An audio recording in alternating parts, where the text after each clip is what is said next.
여러분 안녕하십니까? 이렇게 여러분들을 오프라인 교회에서 못 뵈니까 유튜브를 통해서만 뵐 수 있는데요. 그래서 한번 성경 공부를 한번 해보자 라는 생각에서 한번 새롭게 유튜브를 제작해 보았습니다. 다룰 주제는 왜 사도 바울인가 하고요. 오늘은 그 첫 번째 시간으로 사도 바울은 반페미니스트 이렇게 잡아 보았습니다. 이 강의는 뭐 몇 회가 지속될지 또 회당 강의 시간은 어떻게 될지 제가 자신을 못하겠습니다. 말이 많아질 때는 길어질 수도 있고요. 또 아닐 때는 짧아질 수도 있고요. 통계를 보면 보통 그 유튜브 평균 시청 시간이 20분이라고 합니다. 사람들의 평균 시청 시간이요. 그래서 20분 전후에서 끊으려고는 생각하고 있습니다.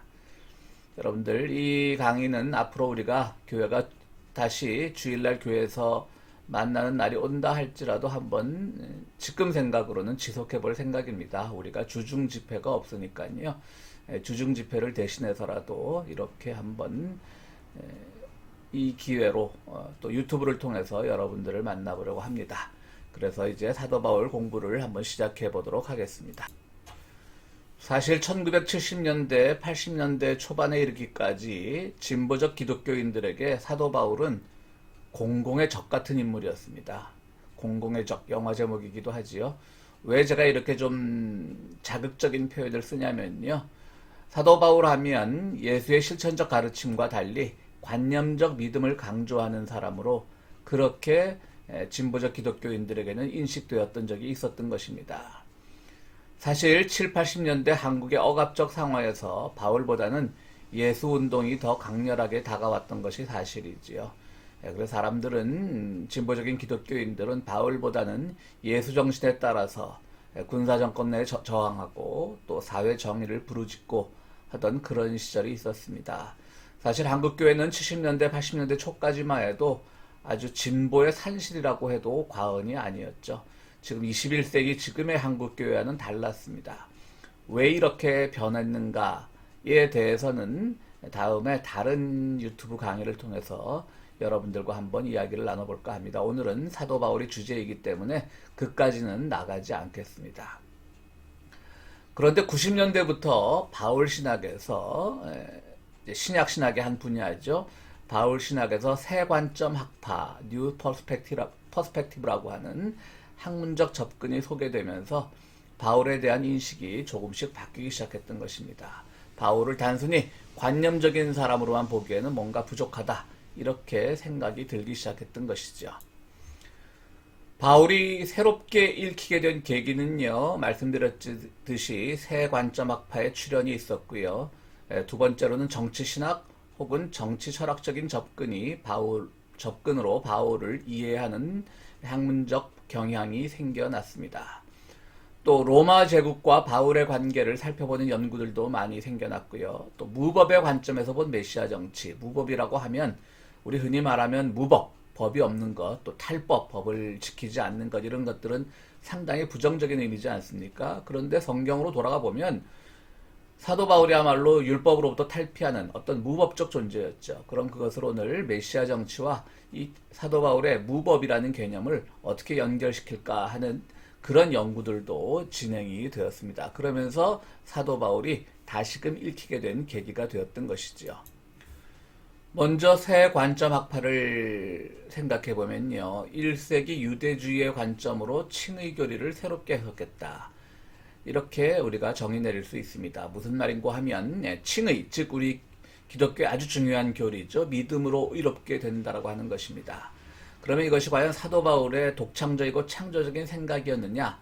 꼭 그렇지는 않다라고 하는 것이죠. 오직 믿음으로 의롭게 된다는 교리를 그래서 세관점 학파에서는 비판하고 구원은 종말에 가서야 완성된다라고 하는 그런 입장을 가진 사람들이 세관점 학파입니다. 아주 복잡하고 어려운 논쟁들이 있지요. 우리가 여기서 일일이 그것을 다 다루지는 않고요. 간단하게 말해서 무조건적인 은혜, 사도 바울의 아주 주요 개념이 있죠. 그것은 본래 유대교의 대속죄일, 즉 욤키푸르라고 하죠. 그 전통에도 있었다라고 하는 것이죠. 그래서 유대교 전통에 익숙했던 사도 바울이 그 개념을 어떤 믿음으로 이롭게 된다, 칭의의 개념으로 가져왔다라고 하는 것이 대표적인 주장입니다. 간단히 보면요. 대속죄일이 되면 모든 죄가 속죄되는 날인데요. 그 대속죄일에는 어떤 조건이나 전제도 없었다라고 하는 것이죠. 그날은 다 무조건적으로 죄를 용서해 주었고, 사도 바울은 그런 개념에서부터 칭의 교리를 배워왔다라고 주장합니다.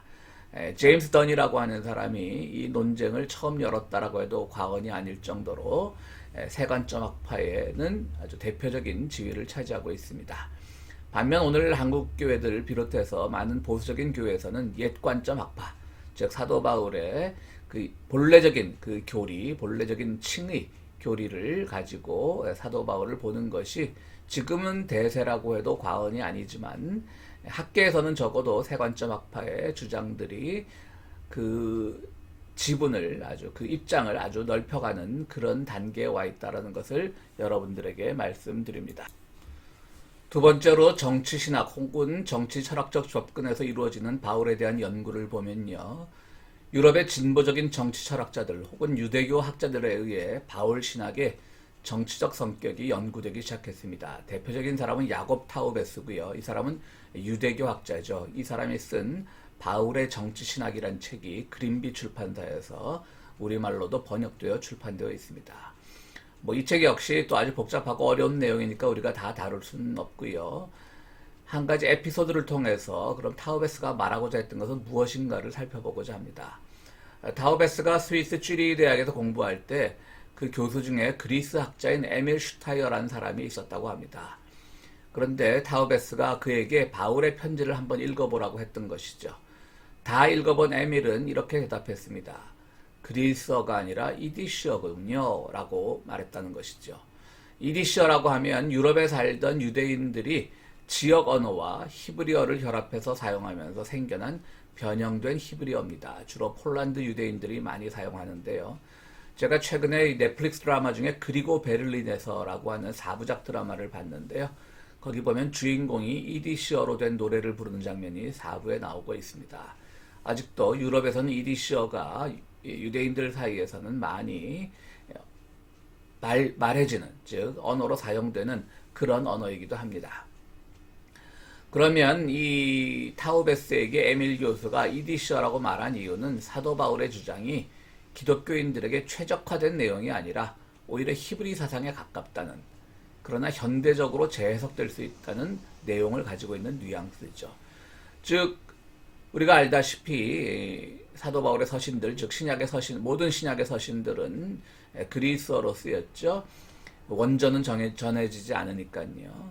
그리스 학자에게 그리스어로 된 사도 바울의 편지를 보여주니까 다 읽고 나서 그리스어는 그리스어지만 보니까 꼭 이디시어로 쓰인 말 같다. 즉 현대 유대인들이 들어도 그렇게 무리가 없겠다. 이런 뜻으로 얘기했다는 겁니다. 그러니까 타우베스는 바로 사도 바울의 사상 안에 구약의 사상이 현대적으로 또 사도 바울 시대를 현대로 본다면요, 또 오늘을 현대로 본다면요, 현대적으로 다시금 해석될 수 있는 그런 내용을 많이 가지고 있다. 그런 말을 한 것이 되겠습니다. 정치신학적 접근을 이어가면요, 도미니크 핑겔데라고 하는 사람이 지은 바울의 정치적 종말론, 도서출판 B에서 우리말로 번역되어 나왔는데요. 여기 보면 바디우, 또 아감벤, 또 지젝, 센트너 이런 사람들, 즉 유럽의 진보적 정치 철학자들이 바울에 관심을 가지기 시작했고, 바울에 대한 그들의 생각을 잘 정리해 놓은 책입니다. 대표적으로 알랭 바디우가 아주 유명한 사람인데요. 알랭 바디우는 사도 바울, 제국에 맞서는 보편주의 윤리를 찾아서라고 하는 아주 얇은 책을 썼습니다. 아주 오래전 평화서당이란 것을 만들기 전에 이 알랭 바디오의 사도 바울 책을 가지고 우리가 스터디 모임을 우리 교회에서 한 적도 있습니다. 결국은 평화서당의 모태, 평화서당의 전신이라고 할 수 있겠죠. 그때 모인 사람들을 중심으로 우리가 평화서당을 시작했었고요. 지금은 그때 인원들과는 또 많이 바뀌었지만요. 어쨌든 사도 바울을 교회에서 한번 읽었던 적이 있습니다. 알랭 바디오가 사도 바울에서 얘기하는 것은요, 주체를 구원하는 것이 바로 믿음이라고 하는 것입니다. 타자를 구원하는 것은 사랑이고요. 또 보편적 진리의 투사, 또 진리는 주체적인 것이다. 이런 것들을 요약할 수가 있습니다. 이런 것들로 요약할 수가 있습니다. 좀 철학적인 용어라 어려운데요. 현대 철학에서 고민은 주체와 타자와의 관계, 보편과 특수와의 관계가 현대 철학에서의 아주 중요한 논쟁거리입니다. 중요한 주제이고요. 주체라고 하는 것은 결국 나라는 것이죠. 그런데 주체라고 하는 것이 너무 강해지다 보면 에고만 생깁니다. 과연 에고로 무장된 주체가 옳은 것일 수 있을까요? 그런 점에서 락강 이후에, 락강이라고 하는 정신분석학자가 있는데요. 락강 이후에 주체에 대해서 많은 고민들을 하게 됐고요. 또 주체와는 반대편에 있는 타자, 즉 대상이 되는 그런 타자와의 관계도 많이 연구가 되기 시작했습니다. 락강의 주장에 따르면 결국 주체, 나라는 것은 없는 것이죠. 결국 없는 내가 없는 다른 이들과 어떻게 만날 것인가, 이런 관계가 오늘 철학에서 아주 중요한 주제인데요.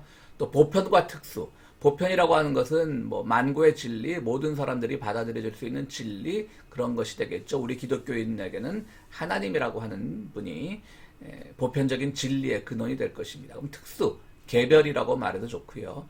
이건 뭐냐면, 그러면 모든 사람이 다 하나님을 믿는 것이 아닌데, 하나님을 믿지 않는 사람, 무슬림들, 힌두교인들, 종교의 분야로만 좀 좁혀서 예를 드는 겁니다. 힌두교인들, 이슬람들, 불교인들, 이런 사람들은 그런 보편적 진리가 아니냐라는 질문에 맞설 수가 있는 것이죠. 그러니까 이게 그럼 보편이 맞느냐, 특수가 맞느냐, 개별이 맞느냐, 이런 고민이 생겨나는 것입니다. 보편적 질서, 보편적 진리가 없는 세상은 너무나 각 개인의 목소리만 커지는 것 같고, 또 개인의 목소리, 즉 포스트모더니즘이라고 하는 개별의 목소리만 커지다 보면 보편적 진리가 없어지는 그런 세상이 될 수도 있으니까, 현대 철학자들은 보편과 특수의 관계를, 보편과 개별의 관계를 어떻게 연결시킬 것인가, 그것에 대해서 많은 고민들을 하고 있습니다.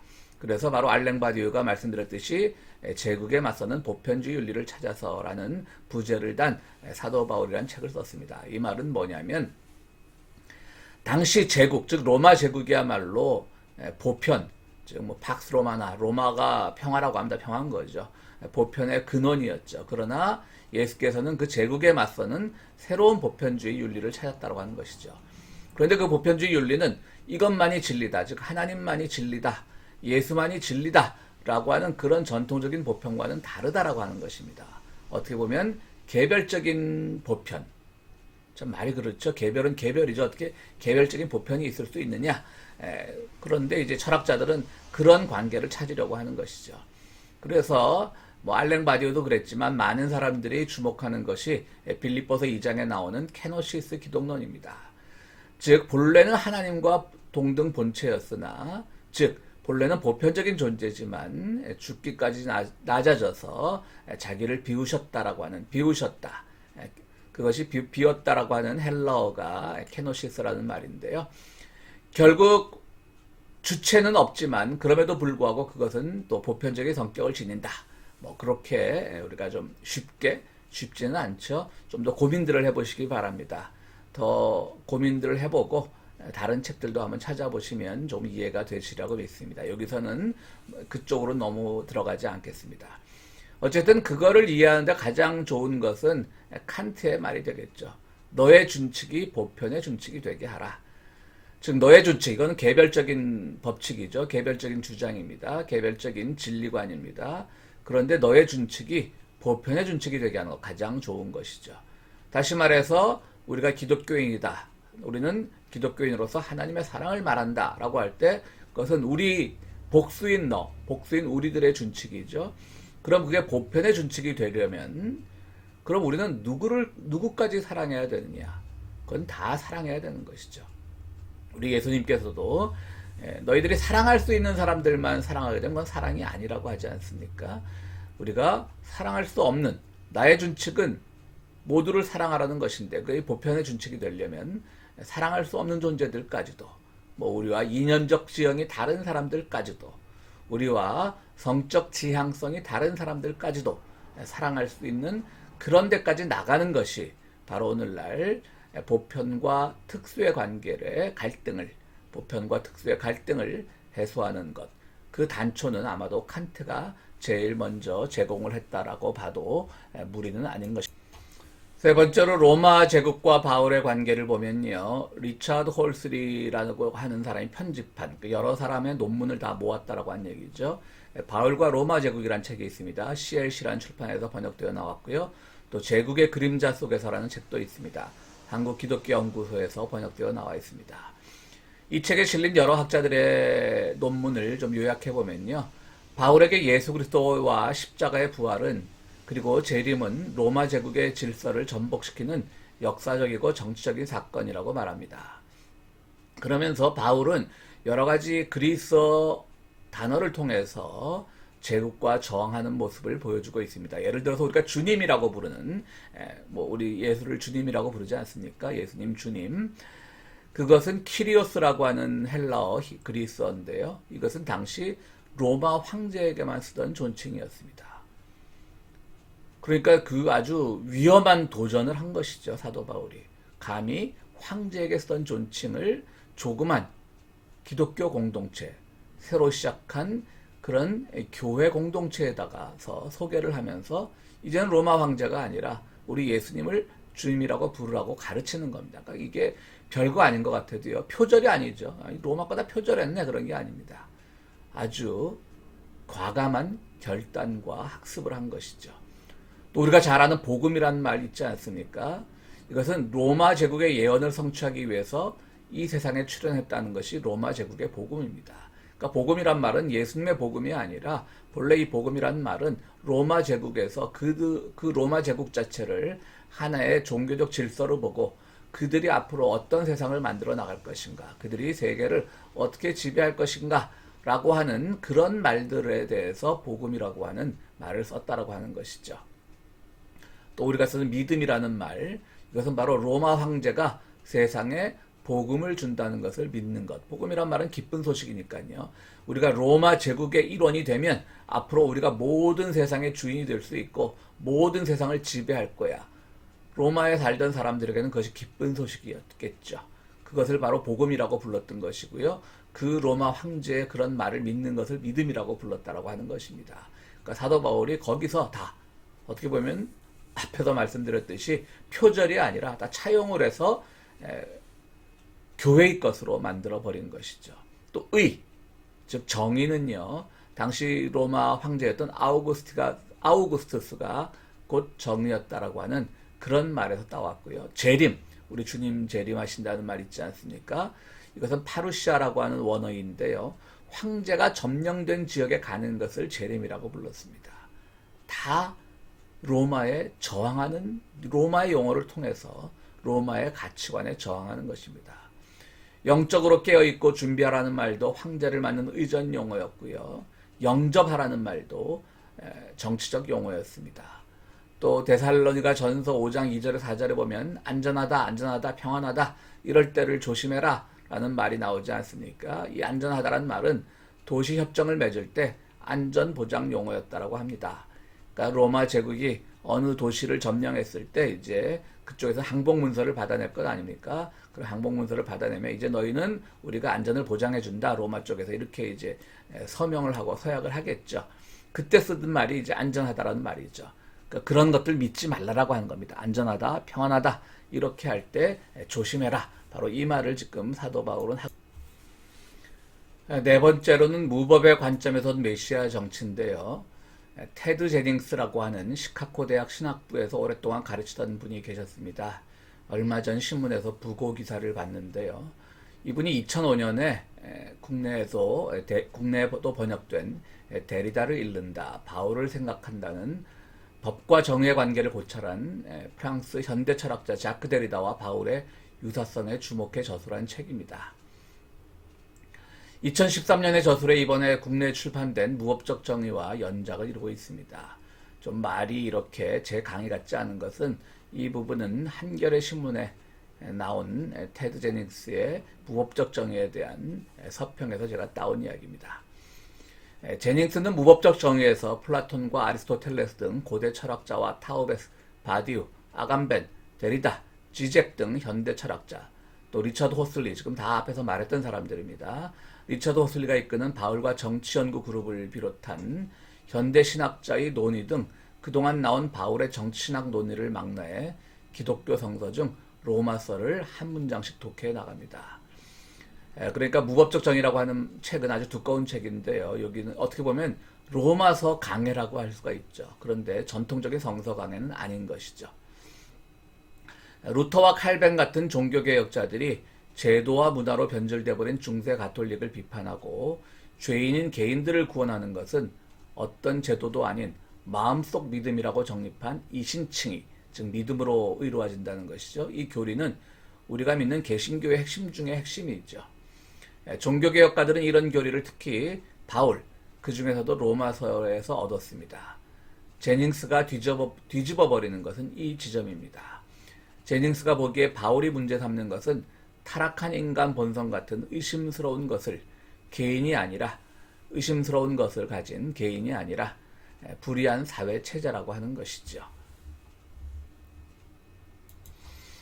그러니까 사도 바울은 개인의 문제보다는 사회 체제의 문제에 더 관심을 가졌다라고 하는 것이 제닝스의 주장입니다.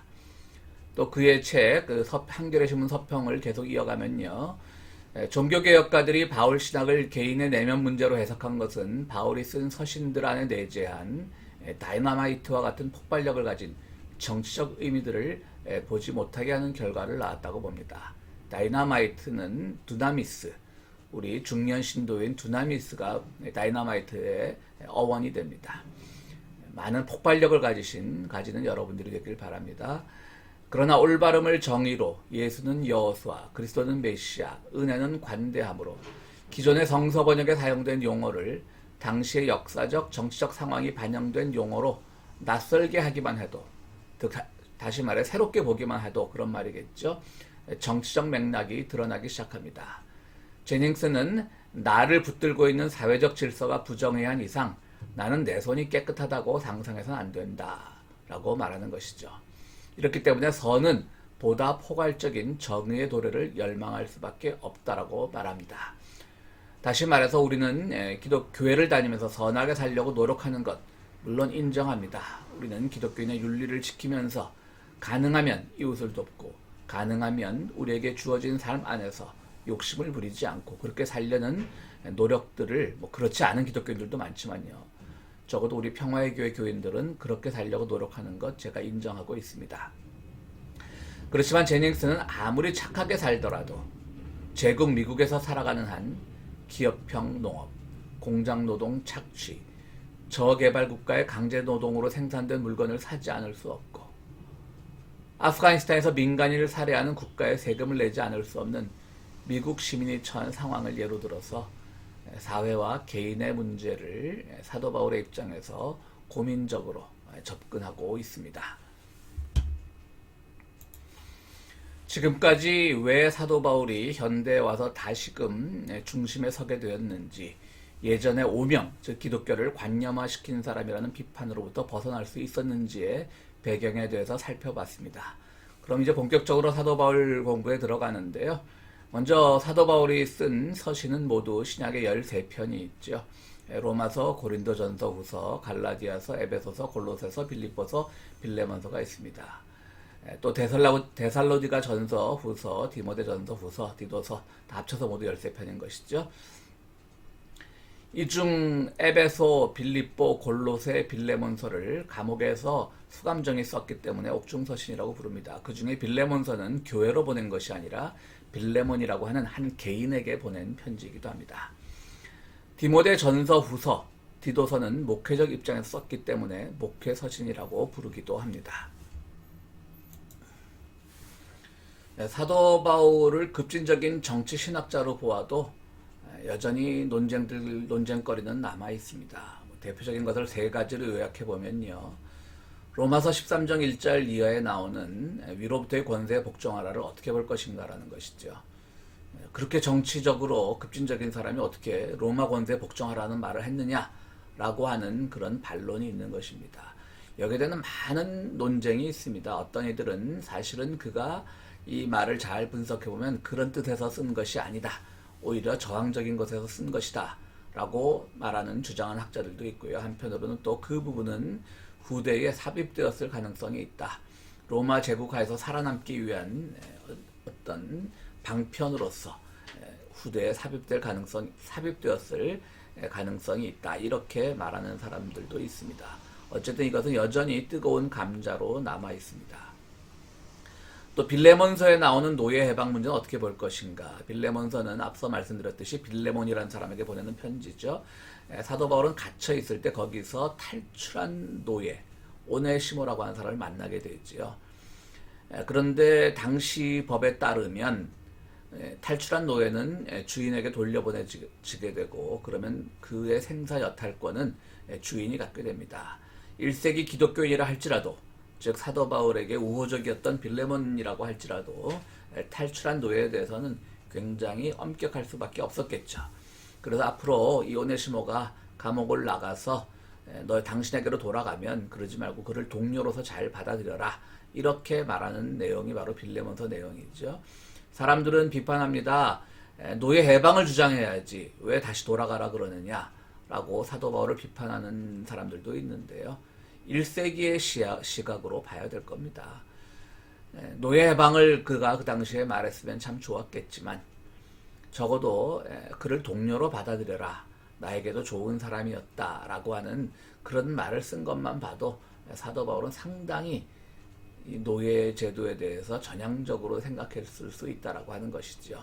오히려 정말 흑인들을 끌어다가 노예로 쓰는 미국의 기독교인들, 바로 200~300년짜까지 그랬던 미국의 기독교인들이 문제지 사도 바울이 그 노예 제도의 어떤 정당성을 주장했다라고는 볼 수 없을 것입니다. 그 시대 문화적으로 사도 바울은 전 최선을 다했다고 보여집니다. 가장 문제가 되는 것이 그래서 이것이 오늘 이 첫 번째 강의의 주제는 아닌데 그래도 제가 앞에서 반페미니스트라고 이렇게 했던 것은 사도 바울이 또 여전히 오해받는 부분이 여성 차별적인 발언을 많이 했죠. 여기서도 많은 이야기들이 또 논쟁이 오고 갑니다. 뭐 그런 뜻이 아니다 이렇다 저렇다 논쟁들이 오고 가고요. 또 어떤 것이 있냐면 주로 이런 말들이 후대의 목회서신 디모데 전후서나 디도서 같은 목회서신의 여성 폄하적인 발언이 많이 나오는데요. 뭐 남자에게 복종해라. 교회에서 뭐 목소리를 높이지 마라 이런 얘기들이죠. 그런 말이 많이 나오는데 그럼 어떻게 할 것인가? 그래서 어떤 이들은 또 디모데 전후서나 디도서 즉 목회서신은 사도 바울의 사후 죽은 뒤에 쓰여진 것이다. 즉 당시 로마 제국에서 살아남기 위한 교회가 사도 바울의 급진적인 사상을 외면한 채 오히려 이런 당시 시대 분위기에 잘 맞는 즉 여성 차별적인 시대 분위기에 잘 맞는 그런 취지를 가지고 후대에 쓴 것이다 라는 주장들도 있고요. 어쨌든 사도 바울이 뭐 동성애 문제나 여성의 지위 문제에 대해서 분명히 오늘날의 시각 같은 것은 갖고 있지 않았던 것이 사실입니다. 그런데 여러분 또 뒤집어 보면 이것도 노예 문제와 마찬가지로요. 사도 바울은 그 당시로선 최선을 다했던 겁니다. 이건 역시 그 사도 바울의 그 당시 발언의 기초에서 오늘날 여성 차별을 정당화하고 동성애를 혐오시하는 그런 오늘날의 기독교인들이 해석학적으로 문제가 있는 것이지 사도 바울의 그 당시 1세기 시각을 1세기의 그의 사상을 우리가 문제 삼기에는 사실 좀 무리가 있는 것이죠. 그런 점에서 사도 바울이 여전히 급진적인 정치신학자로 보기에는 논쟁거리가 몇 가지 남아있지만 이 문제는 앞으로 계속 논쟁으로 남겨두고요. 가능하면 이 부분에 대해서는 우리가 좀 더 당시 시대 분위기에 맞게 관용적으로 좀 관대하게 그렇게 바라봤으면 좋겠습니다. 오늘 첫 번째 시간 좀 시간이 길어졌습니다. 제가 20분 전후에 마치려고 했는데 좀 길어졌습니다. 여러분들 그리고 또 여전히 이렇게 여러분들을 직접 보고 말하지 않으니까 좀 말도 많이 또 버벅대고 많이 샜는데요. 발음도 여러분들 이해해 주시고요. 또 편집하려면 시간 많이 걸립니다. 그래서 그냥 이렇게 녹음을 마치고 여러분들에게 전달하도록 하겠습니다. 그럼 사도 바울 두 번째 시간에서 뵙겠습니다. 안녕히 계십시오.